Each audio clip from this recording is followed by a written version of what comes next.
वाञ्छाकल्पतरुभ्यश्च कृपा सिन्धुभ्य एव च पतितानां पावनेभ्यो वैष्णवेभ्यो नमो नमः।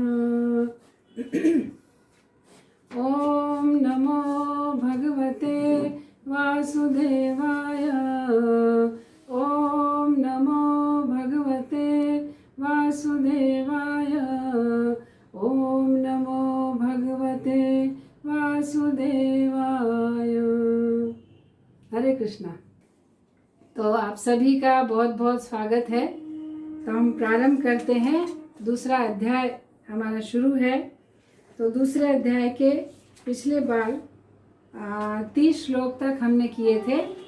आज 31वें श्लोक से हम प्रारंभ करेंगे। तो सभी कृपया दोहराइएगा साथ में। स्वधर्मपि चावेक्ष न विकम्पितुमर्हसि धर्माधियुद्राच्छेयोन् अन्यत् क्षत्रियस्य न विद्यते। क्षत्रिय होने के नाते अपने विशिष्ट धर्म का विचार करते हुए तुम्हें जानना चाहिए कि धर्म के लिए युद्ध करने से बढ़कर तुम्हारे लिए अन्य कोई कार्य नहीं है। अतः तुम्हें संकोच करने की कोई आवश्यकता नहीं है।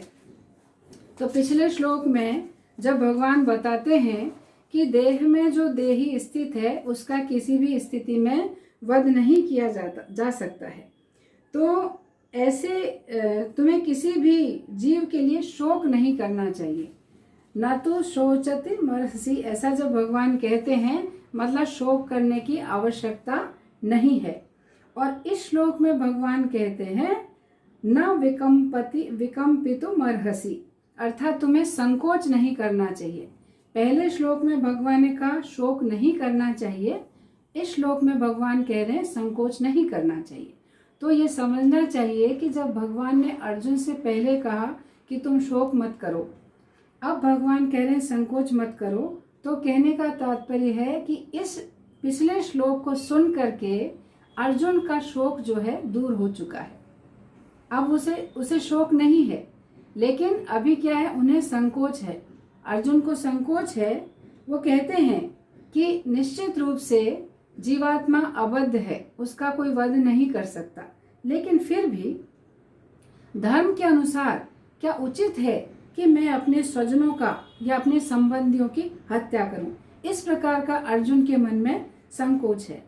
और जैसा कि अर्जुन पहले अध्याय में जब हमने अध्ययन किया था, श्रवण किया था, तो उसमें जो 36वां श्लोक था उसमें भगवान कहते हैं कि जो 6 प्रकार के लोग जो आतताई हैं, जिनके बारे में वर्णन आता है, जो विष देते हैं किसी को, किसी का शस्त्र से वध कर देते हैं, किसी का घर जला देते हैं या किसी की भूमि को हड़प लेते हैं, किसी स्त्री के साथ अभद्र व्यवहार करते हैं। इस प्रकार जो 6 प्रकार के जो इस तरह के कार्य करते हैं, ऐसे लोगों को आतताई कहा गया है। तो भगवान ने अर्जुन से कहा था कि ऐसे आतताइयों का वध कर देना चाहिए और उनका वध करने में कोई दोष नहीं लगता है। लेकिन उस समय भी अर्जुन ने भगवान से कहा कि ऐसे आतताइयों का अगर मैं वध करूंगा तो मुझे पाप लगेगा। तो अर्जुन को अच्छा ये भी चीज कही कि भाई पाप लगेगा आतताइयों का वध करने पे। उसके अलावा अर्जुन ने भगवान से कहा था कि 39वें श्लोक से लेकर 44वें श्लोक तक भगवान से वो अपना तर्क वितर्क देते हुए क्या कह रहे थे कि जब ये युद्ध होगा तो युद्ध में क्या होगा, कुल नष्ट होगा, कुल नष्ट होगा, कुल धर्म, कुल की परंपरा नष्ट होगी। और जब कुल की परंपरा नष्ट होगी तो स्त्रियां जो हैं वो दूषित होंगी। स्त्रियों के दूषित होने से वर्ण संकर संतानें उत्पन्न होंगी और उससे क्या होगा, जो पिंडोदक क्रिया है, वो पितरों के लिए जो तर्पण होता है वो सब नष्ट हो जाएगा। पितर जो हैं उस तर्पण को स्वीकार नहीं करेंगे, तो उससे क्या होगा, पितर नीचे गिर जाएंगे। तो ये सारे तर्क जब अर्जुन कर रहे थे तो अभी तक अर्जुन को उन प्रश्नों का उत्तर नहीं मिल पाया है। तो अर्जुन संकोच कर रहे हैं अभी भी युद्ध करने के लिए। तो भगवान अब इस श्लोक में जो कह रहे हैं कि स्वधर्मपि चावेक्ष, मतलब अपना धर्म जो है उसका पालन करना बहुत जरूरी है। तो भगवान इस श्लोक में तो श्री कृष्ण कह रहे हैं स्वधर्मपि चावेक्ष न विकम्पितु अमर्हसि, अर्थात स्वधर्म पर विचार करते तुम्हें संकोच नहीं करना चाहिए। कहने का मतलब भगवान कह रहे स्वधर्म जो है, तुम्हारा जो अपना धर्म है वो सर्वोपरि है। अगर इस युद्ध के ये सारे परिणाम होते हैं कि पाप लग रहा है, तुम कह रहे हो कि पाप लगेगा, कुल धर्म नष्ट होगा, ये सारी चीजें अगर हो रही हैं, ऐसे परिणाम आ रहे हैं, तो भी तुम्हें इन परिणामों की चिंता नहीं करनी चाहिए। उन परिणामों के लिए संकोच तुम्हें नहीं करना चाहिए। तुम्हें अभी केवल इस बात पर विचार करना चाहिए कि तुम्हारा निजी धर्म अर्थात तुम्हारा स्वधर्म क्या है। तुम्हें अपने धर्म का पालन करना बहुत अनिवार्य है। ये सारी बातों के ऊपर तुम्हें ध्यान देने की आवश्यकता नहीं है। तो अर्जुन के मन में जब अर्जुन का स्वधर्म क्या है, अर्जुन क्षत्रिय है। तो क्षत्रिय का मतलब क्या होता है, जो क्षति से रक्षा करे। जहाँ कहीं क्षति हो रही अर्थात धर्म की क्षति हो रही, धर्म की हानि हो रही है, किसी के साथ अत्याचार हो रहा है, तो ऐसी जो क्षति होती है उस क्षति से जो रक्षा करे वो होता है क्षत्रिय। अर्जुन एक क्षत्रिय है। और जैसे भगवान ने 4 वर्ण आश्रमों की व्यवस्था की थी, तो हर वर्ण का अपना धर्म है।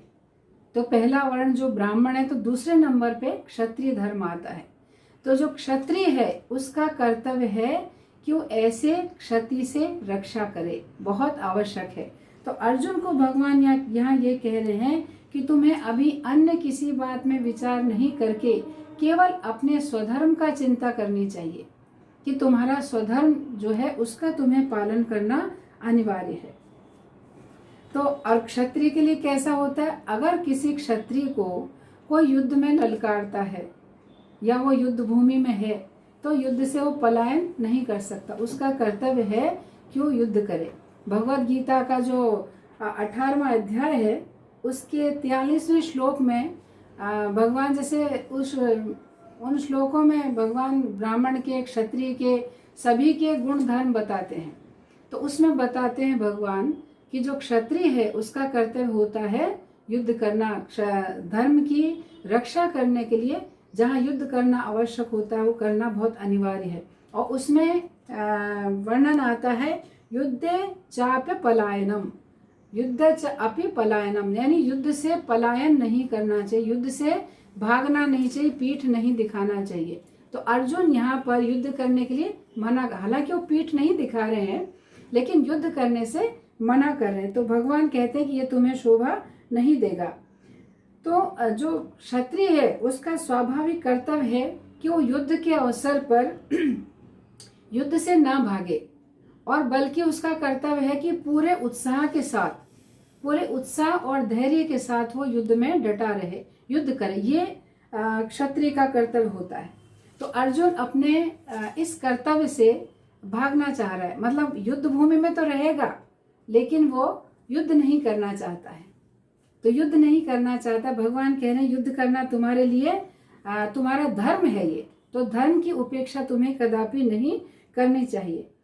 तो अर्जुन की ऐसी स्थिति है, अर्जुन या समझिए आप सारे जो पांडव हैं वो युद्ध नहीं करना चाहते थे। बहुत प्रयास किया कि युद्ध ना हो, और क्या कहते हैं शांति दूत बन के भगवान भी गए, बहुत प्रयास किया गया, लेकिन जो दुर्योधन है वो बिल्कुल युद्ध के बिना बात को मानने को तैयार ही नहीं था। कि जब संधि की सारी योजनाएं विफल हो गई, दुर्योधन का इच्छा क्या है, युद्ध तो होना ही चाहिए और युद्ध होकर ही रहेगा। तो फिर अब निश्चित रूप से सब युद्ध भूमि में हैं। और दुर्योधन का क्या वाक्य था कि बिना युद्ध किए तो हम सुई की नोक पे जितनी भूमि आती है ना, उतनी भूमि भी हम देने को तैयार नहीं है। तो जब ऐसी स्थिति हुई तो अब यहाँ पर युद्ध अनिवार्य हो गया। तो भगवान अर्जुन से कह रहे हैं कि अब तुम्हें अपने धर्म का पालन करना चाहिए और धर्म का पालन करना तुम्हारे लिए अनिवार्य है। तो अर्जुन के जो प्रश्न थे पहले भगवान से, ये कुल धर्म नष्ट होगा या पाप लगेगा, सारी जो बातें थी, तो यहाँ पर भगवान जब कहते हैं कि भगवान जो कहते हैं ना कि यदा यदा ही धर्मस्य ग्लानिर्भवति भारत, जब जब धर्म की हानि होती तो भगवान क्या कहते हैं, मैं धर्म की स्थापना करने के लिए प्रकट होता हूँ। तो तो अभी भगवान यहाँ प्रकट हैं, तो भगवान किस लिए उपस्थित हैं? धर्म की स्थापना करने के लिए। तो भगवान स्वयं इस युद्ध भूमि में उपस्थित हैं, और ये जो युद्ध है वो धर्म युद्ध है, अधर्म युद्ध नहीं है, ये धर्म युद्ध है। तो भगवान यहाँ पर जब धर्म की स्थापना करेंगे तो जो कुल धर्म है और जो परंपरा है, जाति धर्म, स्त्री धर्म है, तो सभी प्रकार के धर्मों की स्थापना जो है स्वतः हो जाएगी जब भगवान धर्म की स्थापना यहाँ पर करेंगे, जो कि भगवान का उद्देश्य है, धर्म की स्थापना करना। तो इसलिए अर्जुन को इस बात को लेके संकोच नहीं करना चाहिए, उसे युद्ध के लिए एकदम आगे बढ़ना चाहिए। तो पहले जो ये चर्चा हुई कि सबसे पहले तो ये था कि भाई उसको धर्म को देखते हुए अपने धर्म को देखते हुए संकोच नहीं करना चाहिए, मतलब स्वधर्म पालन में उसे पीछे नहीं हटना चाहिए। वो दूसरी बात क्या कहते हैं भगवान कि क्षत्रिय के लिए धर्म युद्ध से बढ़कर और कोई कल्याण नहीं है। यहाँ पे क्या कहा है? धर्मादि युद्ध क्षयो, मतलब युद्ध से बढ़कर और कुछ श्रेयस्कर बात क्षत्रिय के लिए नहीं है। धर्मादि युद्ध क्षयो अन्यत क्षत्रिय न विद्यते, अर्थात धर्म युद्ध से बढ़कर क्षत्रिय के लिए अन्य कोई श्रेय नहीं है। तो यहाँ पर भगवान श्रेय की बात कर रहे हैं। तो पहला जो अध्याय था उसके 31वें श्लोक में अर्जुन ने कहा था भगवान से, न च श्रेयोनु पश्यामि हत्वा स्वजन माहवे। अर्जुन क्या कहते हैं कि अपने इन सगे संबंधियों को मार कर या युद्ध करने में मुझे किसी भी प्रकार का मंगल या श्रेयस नजर नहीं आता। तो उसका उत्तर देते हुए भगवान क्या कहते हैं कि क्षत्रिय के लिए युद्ध करने से बढ़कर श्रेयस्कर और कोई चीज नहीं होती है। तो यहाँ पर भगवान कहते हैं कि तुम्हारे लिए अभी युद्ध करने से बड़ा और कोई उपलब्धि नहीं है, अर्थात तुम युद्ध करो। और फिर भगवान अर्जुन जैसे अपने प्रियजनों के लिए चिंतित हैं, तो यहाँ भगवान कहते हैं अर्जुन से, कहने का तात्पर्य है कि तुम अपने जो प्रियजन हैं, सगे संबंधी हैं, उनकी रक्षा के लिए चिंता मत करो और अपने स्वधर्म की रक्षा करो। और अर्जुन की स्थिति कैसी है? अगर वो स्वधर्म की रक्षा करते हैं तो स्वजनों का वध करेंगे, है ना, उनके स्वजन मारे जाएंगे। और अगर वो स्वजनों की रक्षा करते हैं तो उनका स्वधर्म नष्ट हो जाएगा। तो यहाँ पर भगवान क्या कह रहे हैं कि तुम स्वजनों की परवाह मत करो, क्योंकि भगवान ने पहले ही कहा नत्वेवाहम जातु नासम, कि जितने भी यहाँ मैं हूँ, तुम हो, या जितने भी राजा हैं, ऐसा कभी नहीं हुआ कि पहले नहीं थे या आगे कभी नहीं होंगे। तो ये जीव जो है वो शाश्वत है, सदा रहने वाले हैं। तो तुम इनके बारे में चिंता मत करो कि मेरे युद्ध करने से इनका वध हो जाएगा, ये मर जाएंगे, सिर्फ शरीर नष्ट होगा, आत्मा को कुछ भी नहीं होगा। तो भगवान कह रहे हैं कि तुम अपने स्वधर्म की चिंता करो, अपने स्वधर्म को नष्ट होने से बचाओ, क्योंकि वही तुम्हारे लिए, स्वधर्म पालन ही तुम्हारे लिए श्रेयस्कर है। तो जैसे शास्त्रों में कहते हैं धर्मो रक्षति रक्षितः, अगर हम धर्म की रक्षा करते हैं तो धर्म हमारी रक्षा करता है। यदि हम धर्म को नष्ट करते हैं तो एक दिन धर्म हमको नष्ट कर देता है। इस चीज के लिए भगवान अर्जुन को उत्साह दिला रहे हैं युद्ध के लिए। और ऐसे ही जो तीसरा अध्याय जो है, तीसरे अध्याय के 35वें श्लोक में भगवान कहते हैं श्रेयान स्वधर्मो विगुण पर धर्मा स्वनिष्ठताम स्वधर्मे निधनम श्रेय पर धर्मो भयावह, अर्थात अपने नियत कर्मों को दोषपूर्ण ढंग से संपन्न करना भी अन्य के कर्मों को भली भांति करने से श्रेयस्कर है। स्वीय कर्मों को करते हुए मरना पराय कर्मों में प्रवृत्त होने की अपेक्षा श्रेष्ठतर है, क्योंकि अन्य किसी के मार्ग का अनुसरण भयावह होता है। कहने का तात्पर्य ये है कि जो अपना धर्म है उसका परित्याग करके किसी अन्य धर्म का पालन करना, यह स्थिति बहुत भयावह होती है। तो अर्जुन कौन है? क्षत्रिय है। क्षत्रिय का धर्म है क्षत्रिय से रक्षा करना। अगर अर्जुन अपने धर्म का परित्याग करते हैं तो ये बहुत बुरी स्थिति होती है। कहते हैं कि दूसरे के धर्म को अपनाने से, अपना धर्म अगर त्रुटिपूर्ण भी है तो उसको अपनाना चाहिए। दूसरे के धर्म को अपनाने से तो मरना ज़्यादा श्रेयस्कर है। तो अर्जुन के लिए कहने का मतलब ये है कि अगर तुम युद्ध नहीं करते हो तो तुम्हारे लिए मरना ज़्यादा श्रेयस्कर है। इसलिए तुम क्या करो, स्वधर्म अपने धर्म का अनुशीलन करते हुए युद्ध करो। और फिर भगवान से अर्जुन स्वयं कहते हैं, 7वां जो दूसरे अध्याय का हमने 7वां श्लोक पढ़ा है। कौन सा श्लोक है 7वां? अभी हमने सुना,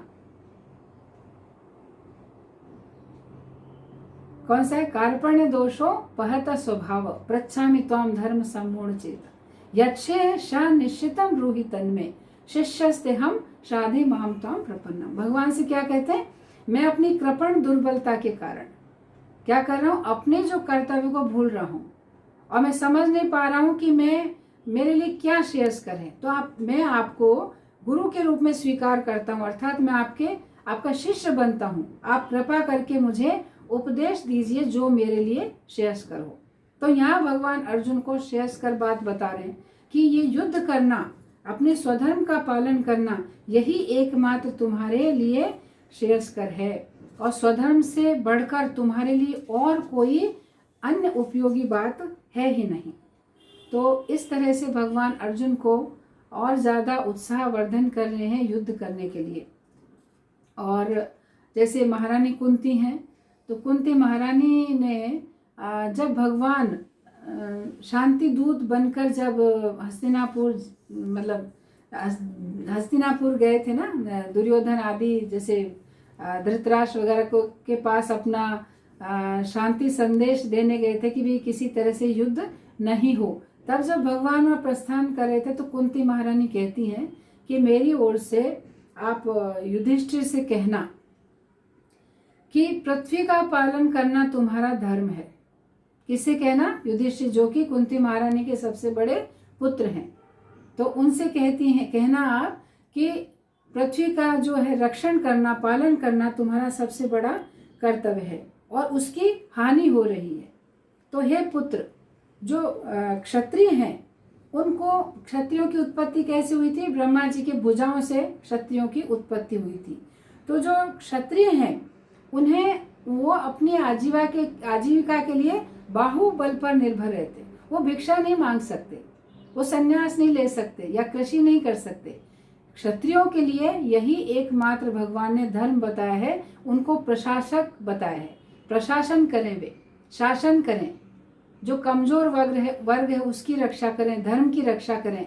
इसके लिए उन्हें क्षत्रिय धर्म का अनुशीलन करना बहुत अनिवार्य है। तो कुंती महारानी कहती हैं कि तुम क्षत्रिय हो तो तुम्हें तो अपने भुजाओं पर निर्भर, आजीविका के लिए भुजाओं के बल पर निर्भर रहना चाहिए। तो राजा का क्या कर्तव्य होता है कि अगर अन्य राजा अधर्म फैला रहे हैं या अपनी प्रजा के साथ अच्छा व्यवहार नहीं करते हैं, उनके राज्य में अधार्मिकता फैली हुई होती है, तो जो धार्मिक राजा हैं वो क्या करते हैं? उन राज्यों पर अतिक्रमण करते हैं, अपने संरक्षण में उन राज्यों को ले लेते हैं युद्ध के द्वारा और धर्म का प्रचार करते हैं, धार्मिक तरीके से उन राज्यों का संचालन करते हैं। तो कुंती महारानी जो है भगवान से अपनी ओर से संदेश देने के लिए कहती हैं युधिष्ठिर महाराज को कि तुम क्षत्रिय हो, क्षत्रिय होने के नाते तुम युद्ध करो। युद्ध ना करके तुम शांति से या संतोष करके मत बैठो, क्योंकि जैसे तुम्हारा अपना राज्य है कि ये जो राज्य है ये तुम्हारा अपना राज्य था, लेकिन ठीक है धृतराष्ट्र को कुछ जब तक ये लोग राज्य गद्दी को संभालने के योग अवस्था में नहीं आते तब तक धृतराष्ट्र को राज्य संभालने के लिए सौंपा गया था, वो उनकी धरोहर थी। तो कुंती महारानी कहती हैं कि अब तुम युद्ध करके अपनी धरोहर को वापस लो, मैं कब तक दूसरे के टुकड़ों पर पलती रहूंगी। ऐसा कुंती महारानी का कहना है कि मैं अन्यों की ओर कैसे कब तक आशा से मैं देखती रहूंगी, तुम अपने राज्य को वापस प्राप्त करो युद्ध के द्वारा। इस तरह का संदेश जो है कुंती महारानी भगवान के द्वारा युधिष्ठिर महाराज तक पहुंचा रही हैं। तो राज्य करना या राज्य का संरक्षण करना क्षत्रिय का सर्वोपरि कर्तव्य होता है।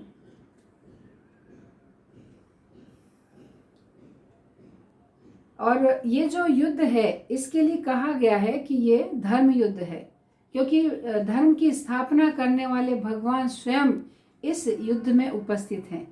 हालांकि भगवान युद्ध नहीं करेंगे, लेकिन भगवान क्या करें, अर्जुन का रथ का संचालन कर रहे हैं और अर्जुन को सत परामर्श भी भगवान से प्राप्त हो रहा है। तो ऐसा कहा गया है कि ये जो धर्म युद्ध है, तो यहाँ पर जो अधर्मी लोग हैं, क्योंकि इस युद्ध में धार्मिक लोग तो सिर्फ पांडव हैं, बाकी कौरव लोग और कौरव की जो पूरी जो फौज है, जो सेना है, ये सारे अधर्मी लोग हैं ना। जो अधर्म का साथ दे वो अधर्मी है, भले वो धर्मात्मा होगा, लेकिन वो इस वक्त अगर अधर्म का साथ दे रहे हैं वो लोग भी अधर्मी हैं। तो जितने भी धार्मिक अधार्मिक लोग इस युद्ध में शामिल हुए हैं, तो ये युद्ध जो है धार्मिक कहलाता है। तो पांडव लोग तो पूर्ण रूप से धार्मिक हैं, तो ये जब युद्ध करेंगे, विजयी होंगे, तो भी इन्हें धर्म का फल प्राप्त होगा। और अगर ये पराजित होते हैं, अर्थात मान लो मृत्यु को प्राप्त होते हैं, तो उसके बाद भी इन्हें जो फल प्राप्त होगा वो धर्म का होगा। लेकिन जैसे दुर्योधन वगैरह अधार्मिक हैं, वो युद्ध कर रहे हैं, अगर वो युद्ध करते हैं और युद्ध में मारे जाते हैं, तो उनके लिए भी युद्ध जो है धर्म युद्ध होगा, उसका फल उन्हें धर्म का मिलेगा। क्यों मिलेगा? क्योंकि वो जो अपराध किए हैं अब तक, उन अपराधों का दंड उनको जो मृत्यु दंड के रूप में मिलेगा, तो उनके अपराधों का जो है निवारण हो जाएगा। उन्हें आगे चल के नरक में नहीं जाना पड़ेगा, क्योंकि मृत्यु दंड के साथ ही उनको उनके जो अपराधों का क्षय हो जाएगा। तो इसलिए उनके लिए भी यह धर्म युद्ध होगा। तो जैसे कोई किसी का वध कर देता है, किसी को मार देता है, तो न्यायाधीश उन्हें मृत्यु दंड देता है। तो मृत्यु दंड देना एक तरह से उसके लिए बहुत अच्छा होता है, क्योंकि उसने किसी को मारा, उसके बदले में उसको मृत्यु दंड मिल गया। ऐसी मनुष्य संहिता में व्यवस्था बनाई हुई है, मृत्यु के बदले मृत्यु। अगर कोई किसी की मृत्यु की स्थिति पहुंचाता है किसी को, तो उसका भी वध होना कैसा होता है, उसके दंड का, उसको परिणाम मिलने से उसका जो कर्म है वो खत्म हो जाता है। तो इस तरह से जो अधार्मिक लोग भी युद्ध कर रहे हैं, तो उनको भी इसका धर्म का फल ही प्राप्त होगा। और जो शत्रु पक्ष के जो सैनिक हैं, वो तो अधर्म का साथ दे रहे हैं, लेकिन चूंकि वो इस धर्म में अपने जो उनके अधिकारी हैं, उनके आदेश का पालन करते हुए युद्ध कर रहे हैं, युद्ध में अपने कर्तव्य का पालन कर रहे हैं, तो उनके लिए भी इस युद्ध से क्या होगा, धर्म का ही फल प्राप्त होने वाला है। तो इस तरह से सभी दृष्टि से ये जो युद्ध है वो धर्म युद्ध है।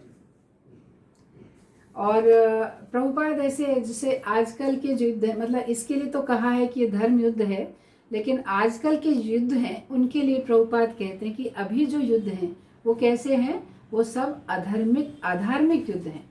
ये धर्म युद्ध नहीं है जो आजकल जो चलते हैं, जैसे हिंदुस्तान पाकिस्तान, हिंदुस्तान चाइना, जो भी देशों के बीच में जो युद्ध है वो कैसा है, अधार्मिक है। क्यों? कि दोनों ही पक्ष जो हैं वो कृष्ण के उपदेशों का अनुशीलन करते नहीं है। तो भगवान की दृष्टि में दोनों ही चोर हैं। भगवत गीता के अनुसार जैसे भगवान ने कहा है कि जो मेरे भक्त हैं वो क्या करते हैं, यज्ञशिष्टा सिनोस, वो जो श्लोक है कि जो यज्ञ में जो बचता है, यज्ञ संपन्न करने के बाद जो प्रसाद के रूप में बचता है, उसको मेरे भक्त ग्रहण करते हैं। तो जो कोई हर वस्तु को मुझे अर्पित करके ग्रहण करता है, वो क्या है, वो मेरी भक्ति में लगता है। और कोई अगर भगवान को अर्पित किए बिना सिर्फ स्वयं के लिए जो भोजन बनाता और खाता है, वो भगवान के उपदेश के अनुसार वो चोर है और वो क्या करता है, पाप भक्षण करता है। तो आधुनिक जो राजनेता हैं वो क्या है, सारे चोर ही है ना एक तरह से। वो कहाँ भगवान को अर्पण करते हैं, अपनी इंद्रिय तृप्ति के लिए ही वो सारे कार्य कौशल करते रहते हैं। तो इसलिए वो चोर हैं। और दूसरी चीज क्या है, अभी के जो राजा हैं वो कैसे, शूद्र हैं। क्योंकि पहले के जो राजा थे वो युद्ध भूमि में स्वयं उपस्थित हुआ करते थे और युद्ध करते थे। वो पहले राजा स्वयं होते थे। और अभी कैसा होता है, सारे राजा लोग अपने अपने निवासों में बैठे रहते हैं, और कौन युद्ध करता है? सेना युद्ध करती है। तो इसलिए अभी का जो वर्तमान युग में जो युद्ध है वो सारे युद्ध कैसे? अधार्मिक कहलाते हैं।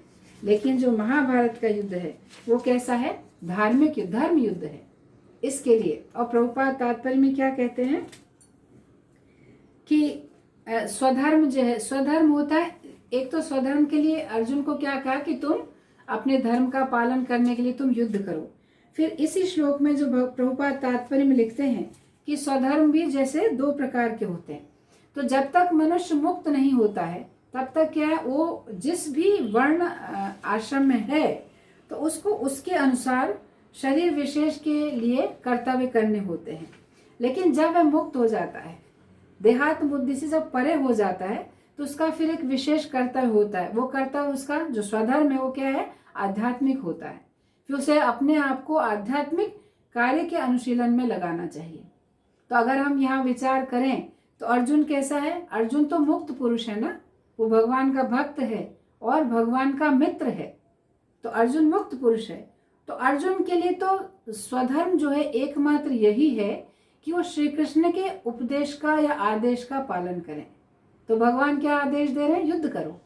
तो यहाँ पर अर्जुन का केवल मात्र एक ही जो स्वधर्म है कि वे भगवान के आदेश अनुसार कर्म करने के लिए तैयार हों, और इससे बढ़कर उनके लिए और कोई कल्याणकारी कार्य नहीं है। तो भगवान यहाँ अर्जुन से कहना चाहते हैं कि यदि अर्जुन भगवान के आज्ञानुसार युद्ध नहीं करेंगे तो अर्जुन को अभी बाद में शोक करना पड़ेगा। अगर अभी वो भगवान समय रहते अगर भगवान के आदेश का अनुशीलन नहीं करेंगे तो बाद में उनको शोक करना पड़ेगा, पछतावा करना पड़ेगा। किस तरह से? तो यहाँ पर हम श्रीमद् भागवतम का में जो एक भगवान की लीला है, बहुत सुंदर लीला है, हम ज़्यादा विस्तार से नहीं करेंगे, लेकिन जो गोपियों की जो चीर हरण लीला करते हैं ना, वस्त्रों का हरण करते हैं, तो भगवान बहुत जल्दी जब गोपियाँ भगवान को पति रूप में पाना चाहती हैं तो कात्यायनी व्रत करती हैं, और उसके परिणाम स्वरूप जो उनको 1 महीना पूरा हो जाता है तो भगवान क्या करते हैं? वहाँ उपस्थित होते हैं। तो भगवान गोपियों के वस्त्रों को उनके साथ में कुछ उनके जो खास मित्र होते हैं, सखा होते हैं, वो भगवान के साथ जाते हैं, और उस दिन भगवान बहुत जल्दी घर से निकल जाते हैं। हमेशा भगवान जाते हैं तो, और उनके मित्र जाते हैं तो अपने साथ में प्रसाद लेकर जाते हैं, भोजन प्रसाद, है ना। दिन भर जब वन में रहना है तो भगवान अपने मित्रों के साथ भोजन व्यवस्था लेकर चलते हैं। लेकिन उस दिन चूंकि भगवान को जल्दी निकलना पड़ा, और क्योंकि भगवान गोपियों का जो व्रत था वो समाप्त हुआ, उसका फल उन्हें प्रदान करना था, तो भगवान जब जाते हैं तो उनके मित्रों को भगवान कहते हैं कि आप ऐसा करो, सारे वस्त्र कदम के वृक्ष पर आप रख दो। तो भगवान जब वस्त्र हरण करते हैं, और उसके बाद क्या होता है कि गोपियों का जो निवेदन है कि हमको आप पति रूप में हम आपको पति रूप में पाना चाहते हैं, तो भगवान कहते हैं मैं तुम्हारी इस तपस्या से बहुत प्रसन्न हूँ, और तुम्हारी मैं जो मनोकामना उसको आगामी समय में पूर्ण करूँगा। और फिर गोपियाँ संतुष्ट होकर अपने अपने घर चली जाती हैं।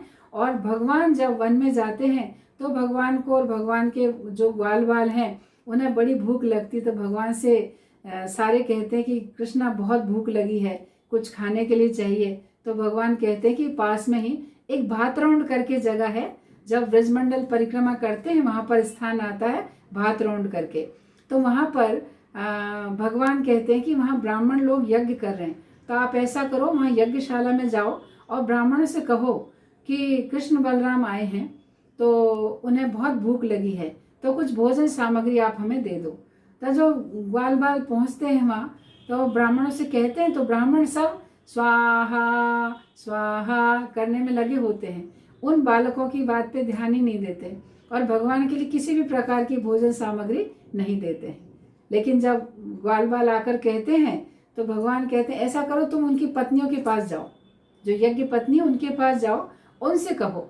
तब जब वो ब्राह्मणों की पत्नियों के पास आते हैं और जैसी पत्नियां सुनती हैं कि भगवान आए हैं और भूखे हैं, उन्हें भोजन चाहिए, तो पत्नियां तुरंत जो भी सामग्री उन्होंने यज्ञ के लिए बनाई थी, तरह तरह के व्यंजन बनाए थे, सब वो व्यंजन टोकरे में रख के भर के सारी सामग्री और भगवान की तरफ दौड़ी चली जाती है, भगवान को भोजन ग्रहण कराती हैं और भगवान संतुष्ट होते हैं। अब वो वापस लौटने में डरती हैं कि हमें हमारे पति डांटेंगे, क्योंकि उन्होंने हमें रोकने का बहुत प्रयास किया लेकिन हम रुकी नहीं, आ गई। तो भगवान कहते नहीं, तुम्हें कोई नहीं डांटेगा, तुम जाओ। जब वो वापस आती हैं और जब उनको पता चलता है ब्राह्मणों को कि ये सब जो है भगवान को भोजन करा कर आ रही हैं, कृष्ण बलराम साक्षात जो भगवान हैं उनको भोजन करा के आ रही हैं, तब वो ब्राह्मणों को बहुत शोक होता है, बड़ा पछतावा होता है कि यार हम कैसे मूर्ख ब्राह्मण हैं, हम इसी में रह गए, वेदों में रह गए, वेदों के सार को हम समझे ही नहीं कि वेदों का मतलब क्या है, भगवान को जानना। और साक्षात कृष्ण जब भोजन का निवेदन कर रहे थे और हम कितने मूर्ख हैं कि हमने उनकी विनती को नहीं सुन के हम अपने इस कर्म कांड रूपी यज्ञ में ही लगे रहे, हमने ध्यान ही नहीं दिया, वो बड़े पछताते हैं। तो उस तरह से भगवान यहाँ अर्जुन से कहना चाह रहे हैं कि अगर तुम मेरे आदेश का पालन नहीं करोगे तो तुम्हें क्या होगा, जो ब्राह्मणों को पछतावा हो रहा था उसी तरह से तुम्हें भी पछताना पड़ेगा कि काश मैं मेरे मित्र, मेरे जो गुरु हैं कृष्ण, अभी तो गुरु के रूप में स्वीकार किया है, तो उनकी मैं बात मान लेता तो बहुत अच्छा रहता। तो इस प्रकार भगवान अर्जुन को इशारा कर रहे हैं कि उनके आदेश के अनुसार युद्ध करने से बढ़कर अर्जुन के लिए और कोई कल्याणकारी कार्य नहीं है, तथा उनके आदेश का उल्लंघन करने से बढ़कर उनके शोक का और कोई कारण नहीं है।